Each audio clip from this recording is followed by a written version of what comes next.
A package of controversial education proposals was presented at the state capitol today. While Lieutenant Governor Dan Patrick put off so-called school choice legislation to a later date, measures focused on giving schools grade book ratings, a parent trigger bill, and updating teacher evaluations were part of the first round of the Senate's education agenda. Capitol Tonight's Karina Kling joins us now, and we've seen a lot of these proposals before, right? Yeah, definitely, Paul. A lot of these measures are recycled legislation from last session that did not get approved. And once again, a lot of them are staunchly opposed by public education groups. They worry the measures are a blueprint to privatization.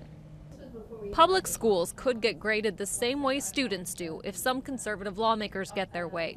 A slate of education bills talked about Tuesday include a plan to issue A through F ratings for individual public schools each year. Everyone in this room knows the difference between an A and an F when you're talking about education. It's very clear. A C is right in the middle, right? We all know that.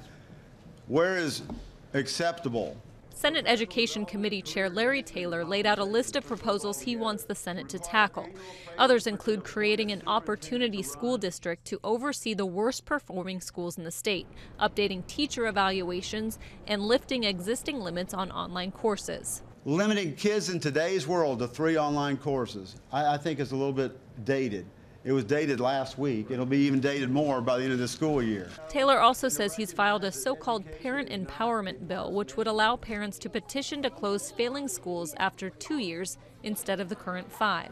That is too long for kids to suffer in a system that's not working in that particular school. But some public education advocates say such bills have encouraged the expansion of charter schools in other states, and that a common name for them, parent trigger bills, is appropriate. It is very much like a gun. Once you pull the trigger, you can't pull that bullet back.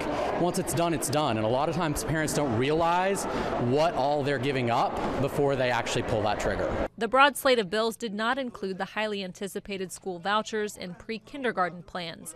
But Lieutenant Governor Patrick says those would be unveiled soon and remain top priorities. One other measure mentioned today included giving middle schoolers the chance to take college and career readiness courses. Last session, lawmakers approved reforms for high school students to give them more graduation pathways. So a lot of work to be done. Yeah, we'll be following it all. Thanks very much, Karina.